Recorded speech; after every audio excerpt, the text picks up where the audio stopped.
우리를 향한 사랑의 시선을 거두지 않고 언제나 사랑의 눈빛으로 우리를 바라보시는 우리 하나님께서 오늘 우리에게 주시는 말씀은 다니엘 3장 13절로 18절 말씀입니다. 구약성경 1236페이지에 있습니다. 13절부터 18절까지 교독하겠습니다. 먼저 읽겠습니다. 느부갓네살 왕이 노하고 분하여 사드락과 메삭과 아벳느고를 끌어오라 말하며 드디어 그 사람들을 왕의 앞으로 끌어온지라.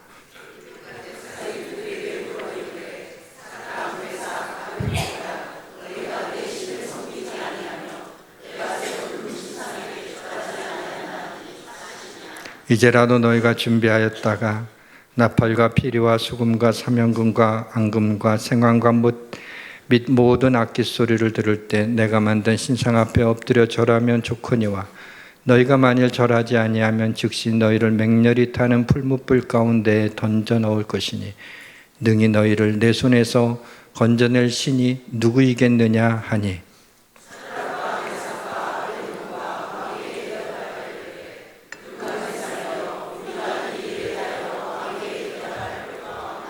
왕이여 우리가 섬기는 하나님이 계시다면 우리를 맹렬히 타는 풀무불 가운데에서 능히 건져내시겠고 왕의 손에서도 건져내시리이다.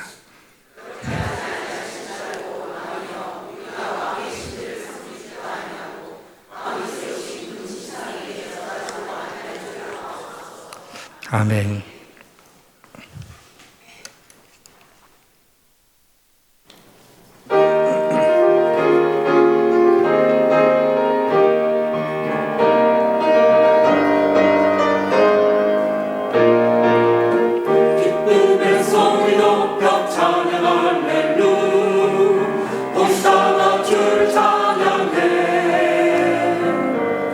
생명의 빛 되신 주 예수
영광을 받아 주소서.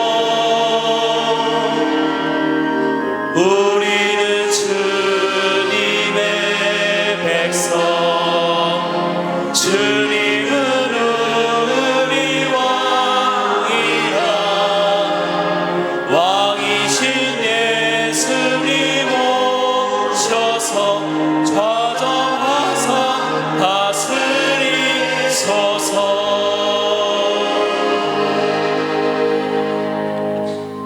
할렐루야. 하늘에서 만나를 내리시고 반석을 쪼개서 물을 내시고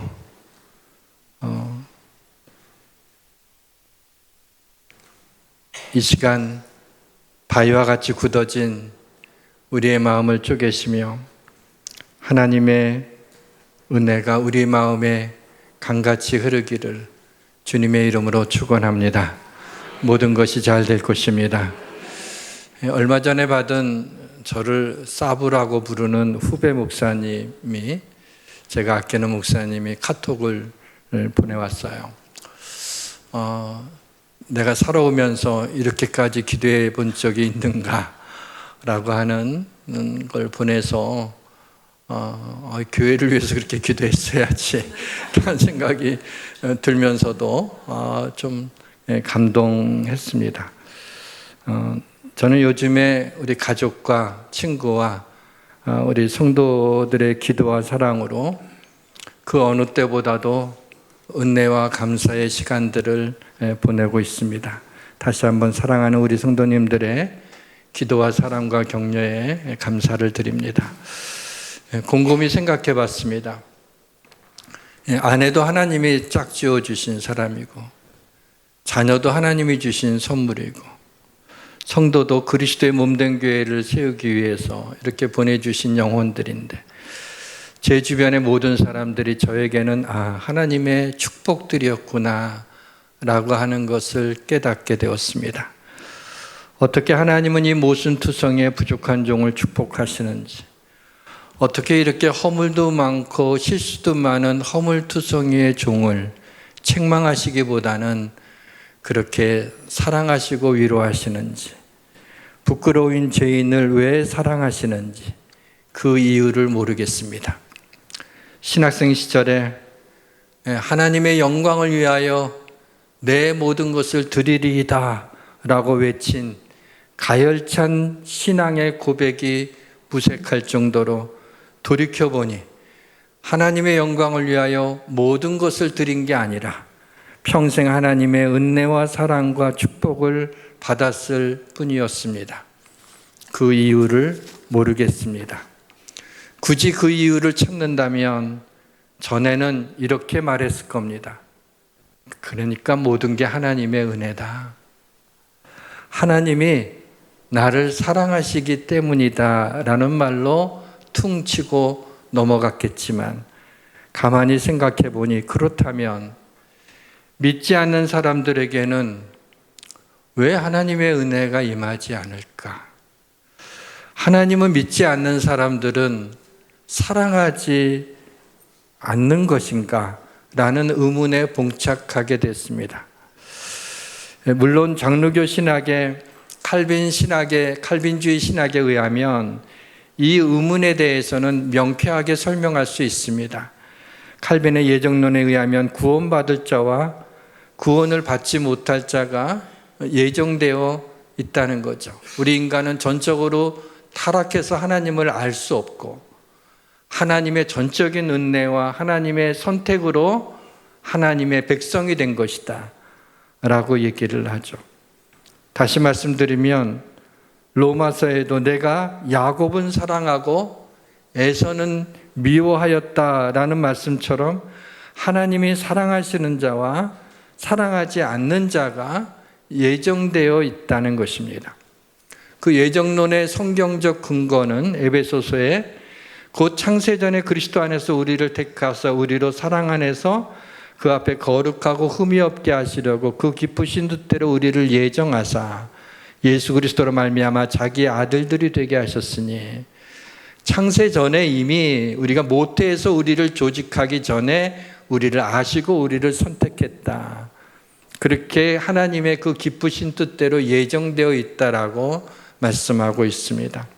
예정론의 장점은 하나님이 나를 선택해서 구원했으니까, 내가 하나님을 택한 것이 아니요 하나님이 나를 택했으니, 내가 하나님을 붙잡는 거라면 내 손이 힘이 없으면 하나님을 놓칠 수 있지만, 하나님이 나를 붙잡는다면 하나님은 힘이 있으시니, 전능하신 분이지 나를 끝까지 붙잡아 줄 수 있을 것이다. 다시 말하면 절대로 구원을 잃어버릴 수 없다는, 구원의 확신을 가지고 있다는 점에서 장점이 있다고 생각합니다. 반면 감리교와 성결교회 신학인 웨슬리 신학에서는 선행 은총을 말합니다. 이 뭐냐면 하나님은 모든 사람을 사랑하시고 모든 사람에게 은혜를 베푸셨다.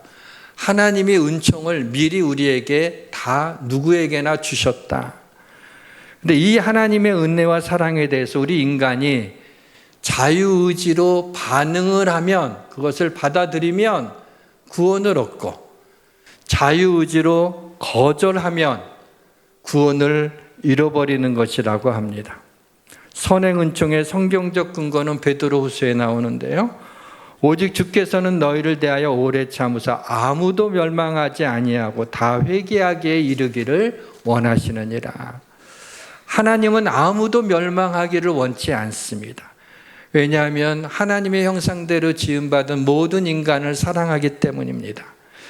제가 성결교 목사라 그런지 하나님이 모든 사람을 사랑하고 아무도 멸망하기를 원치 않는다는 것을 믿기에 한 영혼이라도 구원하기 위해서는 전도를 해야 하고 또 선교에도 힘을 써야 한다고 그렇게 생각하고 우리 교회가 이를 위하여 힘쓰고 있습니다. 저는 이 시간에 신학적 논쟁을 하고 싶은 마음은 전혀 없습니다. 왜냐하면 칼빈 신학과 웨슬레 신학에 만나는 지점이 있기 때문입니다. 하나님이 모든 사람을 사랑하신다는 점에서 저는 웨슬레 신학을 지지하지만, 웨슬레 신학이 자유의지로 예수님을 나의 구조로 받아들인, 다시 말하면 내가 마음으로 먹고 입으로 시인할 때 구원을 얻게 되는, 그렇게 이야기를 하는데, 사실은 자유의지로 예수님을 나의 주로 받아들이는 것조차 하나님의 은혜임을 부인할 수 없다는 점에서 저는 칼빈 신학에 동의하지 않을 수가 없습니다. 제가 이 시간에 관심을 갖고 말하고 싶은 것은 도대체 우리의 무엇이 하나님의 은혜와 사랑을 받을 수 있는 이유가 됐는지 좀 더 클리어한 이유를 찾고 싶은 것입니다. 그 이유를 더듬어 찾는 중에 하나님이 나를 긍휼히 여긴 지점이 있지 않았을까라고 하는 생각이 들었습니다. 그리고 하나님이 나를 긍휼히 여기신 그 지점을 찾기 위해서 저의 인생을 반추해 보았습니다. 인생샷이라는 것은 인생에서 가장 멋진 사진, 가장 기억에 남는 사진을 가리킵니다. 오늘 말씀의 제목으로서의 하나님이 찍으신 나의 인생샷은 하나님이 나에게 말할 수 없는 사랑과 내가 감당할 수 없는 은혜를 내게 베푸신 이유와 근거의 한 장면을 말하는 것입니다. 하나님이 파노라마 같은 제 인생의 어느 한 컷을 주목하셔서 저를 찍으신다면 그것이 저의 인생샷이 될 것입니다. 어린 시절부터 저의 인생을 반추하는 가운데 어느 한 장면이 사진처럼 딱 찍혀서 제 뇌리 속에 박혔습니다. 하나님이 찍으신 저의 인생샷은 제가 금식 기도할 때가 아니었습니다.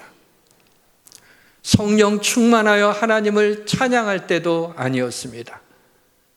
뜨거운 마음으로 말씀을 전할 때도 아니었습니다. 결혼할 때도 아니었고 자녀들이 태어날 때도 아니었습니다. 성전을 건축할 때도 아니었습니다. 제 인생샷에 대해 구체적으로 말씀드리기에는 용기가 나지 않습니다.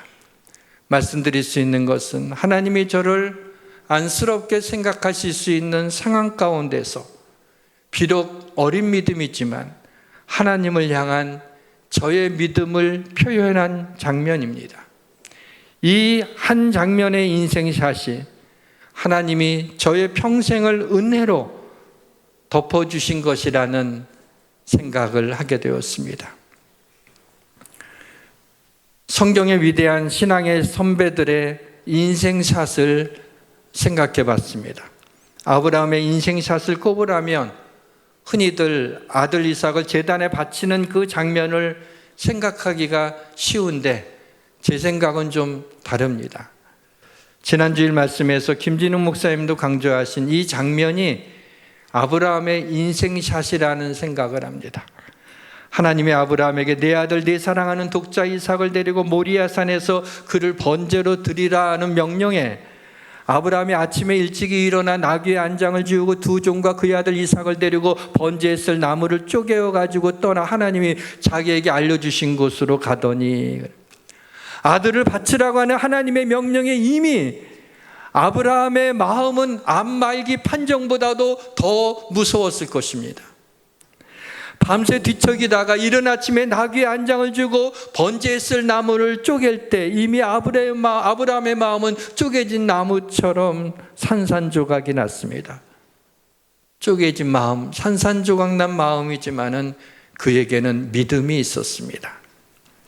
아브라함은 시험을 받을 때 믿음으로 이삭을 드렸으니 그는 약속을 받은 자로 돼 그 외아들을 드렸느니라. 그에게 이미 말씀하시기를 내 자손으로 칭할 자는 이삭으로 말미암으리라 하셨으니 그가 하나님이 능히 이삭을 죽은 자 가운데 다시 살리실 줄로 생각한지라. 비유컨대 그를 죽은 자 가운데서 도로 받은 것이니라. 하나님은 말씀하시면 반드시 그대로 행하시는 분이라. 아브라함은 꼼짝없이 아들 이삭이 자기가 자기 손에 들린 칼로 인하여 찔려 피 흘려 나무 제단에 묶인 채로 불살라질 것을 직감을 했습니다. 이 땅에 자식을 둔 모든 아비에게는 가장 잔혹한 명령이 아닐 수가 없습니다. 그러나 갈기갈기 찢어진 아브라함의 마음속에 믿음이 있었습니다. 하늘의 별과 같이 바닷가의 모래와 같이 내 자손을 번성케 하리라고 하나님이 이미 전에 아브라함에게 약속하셨습니다. 그리고 그 약속은 이삭으로 말미암는다고 말씀하셨습니다. 하나님은 내가 비록 아들 이삭을 번제로 바쳤을지라도 다시 하나님이 죽은 아들을 살려줄 거라고 하는 부활신앙이 그에게 있었던 것입니다. 다시 히브리서 11장 19절을 보시면 그가 하나님이 능히 이삭을 죽은 자 가운데 다시 살리실 줄로 생각한지라. 오늘날 우리야 성경 말씀을 통해서 예수님이 십자가 달려 죽으시고 부활하셨다는 것을, 그리고 예수님의 부활에 대해서 아주 자세히 마태, 마가, 누가, 요한복음이 기록하고 있고 그 이후에도 사도행전을 거쳐서 성경 전체가 예수 그리스도의 부활을 설명하고 우리가 그것을 듣고 믿기에 예수님의 부활에 대해서 우리가 받아들이는 게 어렵지 않지만 아브라함은 아무런 전이해가 없었어요. 사람이 죽으면 끝이었던 거죠. 그 전에 누구도 살아난 사람이 없었습니다. 그런데 아브라함은 하나님이 말씀하신 것은 그 전에 없었던 전무후무한 일이라도 하나님이 말씀하시면 그대로 이루어질 것을 의심하지 않고 믿었기 때문에 아들을 향하여 칼을 들 수 있었던 것이죠. 물론 하나님이 다급하게 아브라함아 아브라함아 그 아이에게 손대지 말라고 하므로 아마 다리가 후들거리며 칼을 놓으면서 저는 아브라함이 엉엉 울지 않았을까 그렇게 생각하고 하나님이 따로 순양을 준비해 놓으셨습니다. 쪼개진 마음을 부둥켜 안고 믿음으로 순종한 그날, 이른 아침 햇살이 조명이 되어 나귀의 안장을 지우는 그 장면이 하나님이 찌그리신 아브라함의 인생샷이 아닌가라는 생각을 합니다. 다니엘의 인생사를 보겠습니다. 남왕국 유다는 BC 586년 바벨론에 의해서 멸망당했습니다. 유다의 많은 사람들이 바벨론의 포로로 끌려갔는데 남유다의 영특한 왕족과 귀족의 자녀들을 뽑아서 바벨론 왕궁에 데려가 어려서부터 바벨론 왕궁을 섬기도록 훈련을 했습니다. 이때 다니엘과 그의 세 친구 사드락, 메삭, 아벳느고도 끌려와서 바벨론 왕국에서 훈련을 받았죠. 이들이 3년 동안 훈련받고 느부갓네살 왕 앞에 섰을 때 왕도 그들의 지혜와 총명에 만족했습니다. 하나님이 찍으시는 다니엘의 인생샷은 다니엘이 바벨론의 총리가 되었을 때가 아닙니다. 굶주린 사자굴에 던져졌을 때 하나님이 천사를 보내어 사자들의 입을 봉하사 다니엘을 상해하게 하지 못한 때도 아니었습니다. 다니엘을 시기한 바벨론의 고관들은 다리오 왕에게 30일 동안 왕의 어떤 신에게 무엇을 구하면 사자굴에 던져 넣는 금령을 세우라고 왕이 이를 좋게 여겨서 이 조서에 왕의 도장을 찍어 금령을 내립니다. 하나님이 찍으신 다니엘의 인생샷은 바로 이때였습니다. 다니엘이 그 조서에 왕의 도장이 찍힌 것을 알고도 자기 집에 돌아가서는 윗방에 올라가 예루살렘을 향한 창문을 열고 전에 하던 대로 하루 3번씩 무릎을 꿇고 기도하며 그의 하나님께 감사하였더라. 다니엘은 자신이 기도하고 있다는 것이 알려지면 사자굴에 던져질 것을 알고도 하나님 앞에 기도하는 것을 멈추지 않았습니다. 죽음을 예감하고도 그의 평생에 신실하게 행하신 하나님께 오히려 감사하는 다니엘의 기도의 장면은 능히 하나님이 찍으신 다니엘의 최고의 인생샷임이 틀림이 없습니다. 다니엘이 세 왕을 거쳐서 총리를 했던 사람입니다. 총리 가운데서도 3명 중에서도 가장 높은 자리에 올라갔던, 그렇게 정권이 3번 바뀌어도 총리를 하는 어느덧 다니엘이 나이가 많았지만 그는 너무나도 정치를 잘하는 사람이에요. 왕이 한번 얘기하면 그대로 될 것 알았지만 평생 동안 자신에게 은혜를 베푸신 하나님 앞에 감사해서 죽음을 직감했지만 그의 기도가 뭐예요? 하나님께 감사하였더라. 하나님이 찍으신 이 아브라함의 인생샷과 하나님이 찍으신 다니엘의 인생샷, 그리고 오늘 본문의 주인공인 다니엘의 세 친구의 인생샷을 보고 이들의 무엇이 하나님의 시선을 머물게 했는지를 생각하는 가운데 이 시간에 바라기는 여러분들에게 여러분의 평생에 하나님이 찍으신 나의 인생샷이 떠올랐으면 좋겠습니다. 그래서 오늘 현상인화해서 한 장씩 집에 가지고 가셨으면 좋겠습니다. 아직 하나님이 찍으신 나의 인생샷이 무엇인지 알지 못한다면 오늘 다니엘의 세 친구의 무엇을 하나님이 주목하셨는지 살펴봐 오늘부터 하나님이 찍으시는 나의 가장 멋진 인생샷을 찾으시기를 주님의 이름으로 축원합니다. 다니엘의 세 친구 사드락, 메삭, 아벳느고의 인생샷은 이들이 평소보다 7배나 뜨거운 풀무불 가운데 던져졌는데도 머리털도 그을리지 않고 겉옷빛도 변하지 않고 불탄 냄새도 없는 이런 기적적인 상황이 아닙니다. 이것은 결과일 뿐입니다. 이들의 인생샷은 저는 오늘 본문 17절과 18절에 있다고 생각합니다. 한번 같이 읽도록 하겠습니다. 왕이여, 우리가 섬기는 하나님이 계시다면 우리를 맹렬히 타는 불무불 가운데서 능히 건져내시겠고 왕의 손에서도 건져내시리이다. 그렇게 하지 아니하실지라도 왕이여, 우리가 왕의 신들을 섬기지도 아니하고 왕이 세우신 금신상에게 절하지도 아니할 줄을 아옵소서. 어느 날 느부갓네살 왕이 가로 2m, 세로 20m나 되는 금으로 된 장대한 신상을 만들고 이 금신상의 낙성식에 왕궁의 모든 사람들을 참석하도록 했습니다. 낙성시 때 나팔과 피리와 수금과 사명과 앙금과 생황과 모든 악기 소리가 들릴 때 모든 사람이 엎드려 왕 신상 앞에 절을 합니다. 만일 누구든지 엎드려 절하지 아니하는 자는 즉시 맹렬히 타는 풀무불에 던져 넣으리라. 악기 소리가 들릴 때 모든 사람이 절하는데 다니엘의 세 친구는 절하지 않습니다. 느부갓네살 왕은 다니엘의 세 친구를 부릅니다. 너희가 내가 세운 금신상에 절하지 아니한다 하니 사실이냐? 이제라도 절하면 좋지만 그렇게 하지 않으면 즉시 너희를 맹렬히 타는 풀무 가운데 던져 넣으리니 능히 너희를 내 손에서 건져낼 신이 누구이겠느냐? 풀무불이라는 것은 용광로를 생각하면 됩니다. 다니엘과 세 친구는 비록 유다에서 바벨론으로 끌려온 포로였지만 왕의 배려로 인하여 높은 관직을 받게 된 미래가 열린 사람들이었습니다.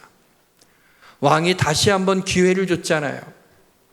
그러면 눈 한번 찔끔 감고 그 왕의 호의를 생각해서라도 금신상에 한번 절할 수 있을 것 같아요. 마음속으로 하나님 용서하세요. 이거 진심 아닙니다. 하고 절해도 될 것 같았어요. 절하면 그럴 것 같아요. 그런데 다니엘의 세 친구는 이렇게 대답을 합니다. 우리가 이 일에 대하여 왕에게 대답할 필요가 없습니다. 왕이요, 우리가 섬기는 하나님이 우리를 맹렬히 타는 풀무불 가운데서 능히 건져내시겠고 왕의 손에서도 건져내시리이다. 그렇게 하지 아니하실지라도 왕이요, 우리가 왕들의 신들을 섬기지 않고 왕이 세우신 금신상에 절하지 아니할 줄을 아옵소서. 다니엘의 세 친구가 어떻게 이렇게 놀라운 믿음을 가지게 됐을까요? 다니엘 1장에 나옵니다. 포로로 잡혀온 왕족과 귀족의 자녀들에게 3년 동안 바벨론의 학문과 언어를 가르치고 왕의 음식을 주어 먹게 했습니다. 다니엘의 세 친구는 믿음을 지키기 위하여 뜻을 정하여, 왕의 음식은 전부 다 우상에게 바쳐진 음식이었거든요. 그 음식을 먹지 않겠다고 합니다. 이를 돌보는 환관장이 당황해서 음식을 제대로 먹지 못하면 너희 얼굴이 다른 소년들 얼굴보다 못하면 내가 죽는다. 그러니 먹으라고 합니다. 다니엘이 열흘 동안만 우리에게 채식을 주어 먹게 하고 열흘 후에 다른 소년들의 얼굴과 비교해보고 그리고 우리가 더 안 좋으면 당신 좋은 대로 하십시오 라고 제안을 합니다.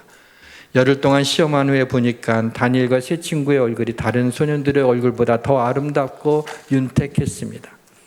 열흘 후에 그의 얼굴이 더욱 아름답고 살이 더욱 윤택하여 왕의 음식을 먹는 다른 소년들보다 더 좋아 보인지라. 왕의 음식을 먹고 안 먹고가 중요한 것이 아닙니다. 하나님 앞에서 자신들의 믿음을 지키기 위하여 왕의 음식을 먹지 않겠다고 뜻을 정한 것이 귀한 것입니다. 다니엘과 세 친구의 이 신앙의 경험은 후에 풀무불 가운데서도 하나님이 건져주실 것을 믿었고 또 그렇게 하지 아니하실지라도 왕의 금신상 앞에 절하지 않겠다는 놀라운 믿음을 우리에게 보여주신 겁니다. 사랑하는 성도 여러분, 여러분은 여러분의 믿음을 지키기 위하여 뜻을 정하신 적이 있습니까? 이를테면 내가 하루에 3장씩 내가 하나님의 말씀을 읽으며 1년에 성경책 한 권은 내가 꼭 읽겠다. 이 뜻을 정한 내 믿음을 위해서 내가 새벽 기도를 가겠다. 또 무엇을 하겠다라고 여러분의 믿음을 위하여 하나님의 영광을 위하여 하나님이 기뻐하시는 일을 위하여 뜻을 정한 적이 있으시냐 말이죠. 바로 다니엘과 다니엘의 세 친구들이 이와 같은 인생샷을 남기게 될 때는 바로 뜻을 정하는 그런 일이 있었기 때문이죠. 그리고 뜻을 정하여 일어났던 일들, 하나님의 스토리가 있잖아요. 믿음의 서사들이 있잖아요. 바로 이것을 우리의 자녀들에게 들려줘야 됩니다. 무조건 교회 가라고, 신앙생활 하라고 고3 때는 가지 말고 이러면 안 되는 거란 말이죠. 뜻을 정해서 나갈 때 하나님이 이렇게 우리 가정을 축복하시고 이렇게 하나님이 우리의 기도를 들어주셔서 이렇게 하나님의 놀라운 은총을 베풀지 않았느냐. 그래서 자신들의 믿음의 서사를 자녀들에게 알려줘야 됩니다. 자녀들에게 들려줄 믿음의 서사가 있습니까? 다니엘과 이 세 친구들의 이러한 믿음을 갖게 된 두 번째 에피소드가 있습니다. 어느 날 느부갓네살 왕이 꿈을 꾸고 뒤숭숭한 꿈 때문에 번민하여 잠을 이루지 못했습니다. 바벨론의 박수, 술객, 점쟁이, 술사를 불러서 내가 꿈을 꾸었는데 내 꿈이 무엇인지 그 꿈을 해몽해 보라고 합니다. 바벨론의 술사들이 왕이 꿈을 알려주셔야 저희가 해몽을 해드리겠다고 했지만 왕은 내가 꾼 꿈도 말하고 해몽도 해보라고 억지를 부립니다. 그러자 이 술사들이 신들 외에는 왕이 무슨 꿈을 꾸셨는지 알지 못합니다 라고 진언합니다. 그렇습니다. 느부갓네살 왕의 억지가 도를 지나쳤습니다. 왕이 무슨 꿈을 꾸었는지 어떻게 알겠습니까? 영화 인셉션처럼 다른 사람의 꿈에 들어가 생각을 읽을 수 있는 것도 아니지 않습니까? 결국 왕은 화를 참지 못하고 모든 점쟁이들, 술객을 죽이라고 명령합니다. 이 명령은 다니엘과 세 친구들에게도 불똥이 튀어서 다니엘과 세 친구들도 죽게 되었습니다. 이때 다니엘이 왕에게 들어가서 시간을 주시면 왕에게 그 해석을 알려드리겠다고 합니다. 그리고 다니엘 2장 18절에 보시면 다니엘과 세 친구가 기도를 합니다. 흥미로운 것은 기도하게 하신 이가 하나님이라는 겁니다. 한번 같이 읽겠습니다. 하늘에 계신 하나님이 이 은밀한 일에 대하여 불쌍히 여기사 다니엘과 친구들이 바벨론의 다른 지혜자들과 함께 죽임을 당하게 하지 아니하시기를 그들로 하여금 구하게 하니라. 우리 인생의 위기를 만날 때가 있습니다. 그야말로 눈앞이 캄캄할 때가 있습니다. 우리의 마음이 무너져 내릴 때가 있습니다. 그럴 때 하나님 앞에 기도하는 겁니다. 하나님이 기도하게 하십니다. 그때 무릎을 꿇으면 여기서 소망이 생깁니다. 이 기도에 하나님은 다니엘에게 왕의 꿈, 곧 왕의 침상에서 머릿속으로 받은 환상을 알려주셨습니다. 다니엘이 왕 앞에 나가 왕이 꾼 꿈을 말하고 해몽함으로 왕이 다니엘에게 예물과 향품을 주면서 이렇게 말하죠. 너희 하나님은 참으로 모든 신들의 신이로다. 바벨론 왕이 섬기는 신도 있지만요, 이 당시에는 신이 하나 둘이 아니었어요. 그러니까 하나님도 그 신 중에 하나인데 야, 너희 신 세다, 그 얘기를 하는 거예요. 다니엘로 하여금 왕궁에서 바벨론 다스리게 하고 바벨론의 다니엘의 요구대로 세 친구도 바벨론 지방의 일들을 하게 되었습니다. 이 두 에피소드를 통해서 다니엘과 다니엘의 세 친구는 믿음이 견고해졌습니다. 하나님의 시선을 머물게 하여 하나님이 찍으시는 그 인생샷을 남기셔야 됩니다. 이를 위해서 신앙생활을 위해 때로 뜻을 정하는 그렇게 결단할 필요가 있을 때가 있습니다.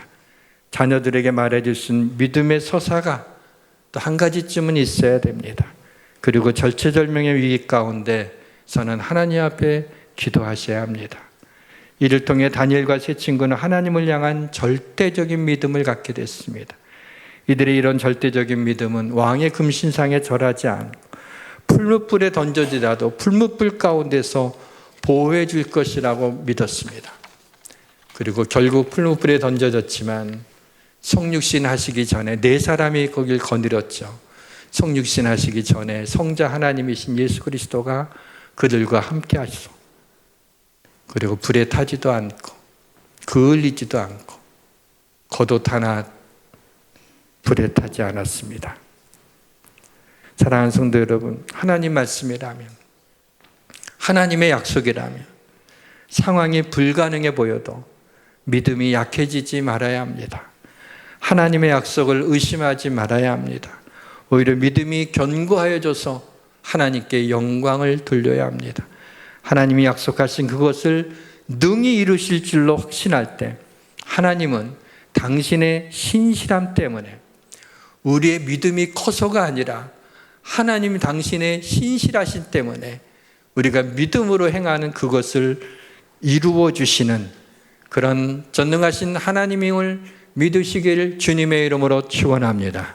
말씀의 문을 닫겠습니다. 기독교 신앙에 있어서의 믿음은 사실에 대한 확신이 아니라 하나님에 대한 신뢰입니다. 하나님의 약속이 실현 얼마나 현실적이냐가 아니라 이러한 약속을 하신 하나님이 어떤 분이냐라고 하는 게 더 중요합니다. 어떤 집사님이 음식점 개업을 하게 돼서 담임 목사님 불러서 목사님 우리 이렇게 음식점을 개업하게 됐으면 와서 좀 예배 드려주세요. 목사님 가서 성경에 좋은 말은 다 하셨어요. 시작은 미약하나 창대하게 되리라.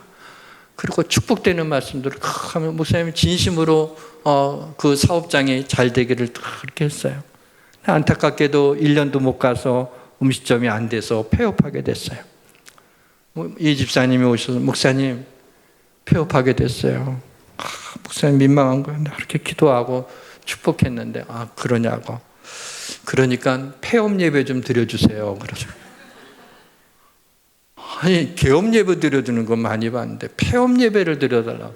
목사님들 폐업 예배를 드려달라고요? 그랬더니 그렇다고.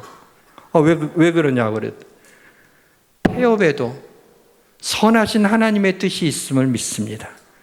폐업하지만 그럼에도 불구하고 저는 하나님을 사랑합니다. 그렇게 얘기를 하는 거예요. 그때 목사님의 마음속에 저절로 이런 기도가 나왔다 그래요. 하나님, 이 집사님이 축복해 주세요.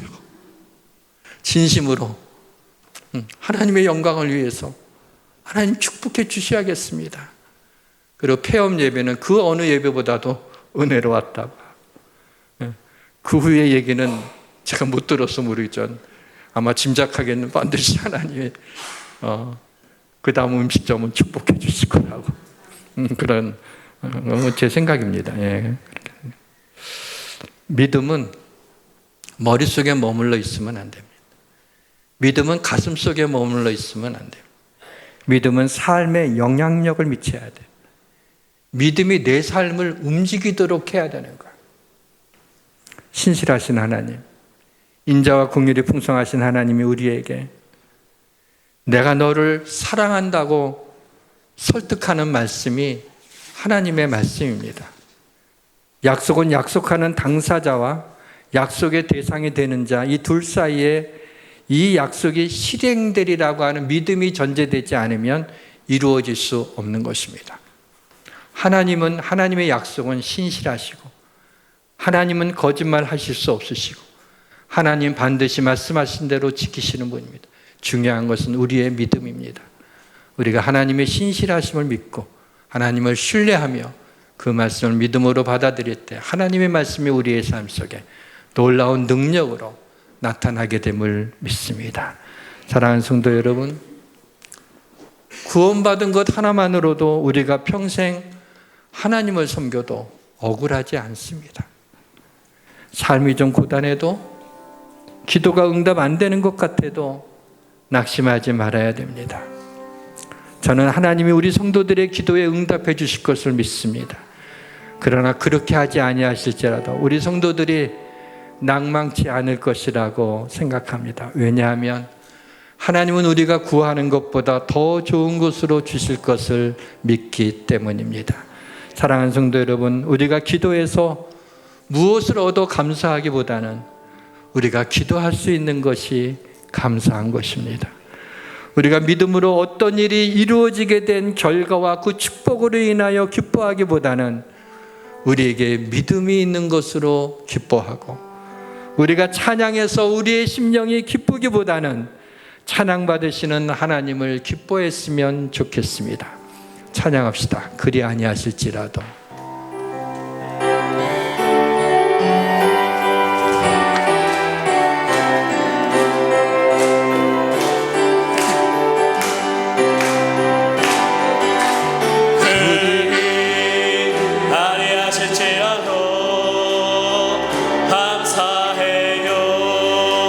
주님 뜻을 믿기 때문이죠.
크신 사랑 우리가 함께 높이며 주를 찬양해. 할렐루야 하나님께 영광. 하나님 아버지, 하나님이 찍으시는 나의 인생샷을 붙들고 부족한 허물 맞고 죄인인 저희들을 향한 하나님의 은혜와 사랑과 축복이 우리의 평생에 끊이지 아니하며 우리를 덮어주시는 하나님의 놀라운 사랑을 감사드립니다. 하나님, 하나님의 시선이 머물 수 있는 저희들이 되게 하여 주옵소서. 예수님의 이름으로 기도합니다. 아멘.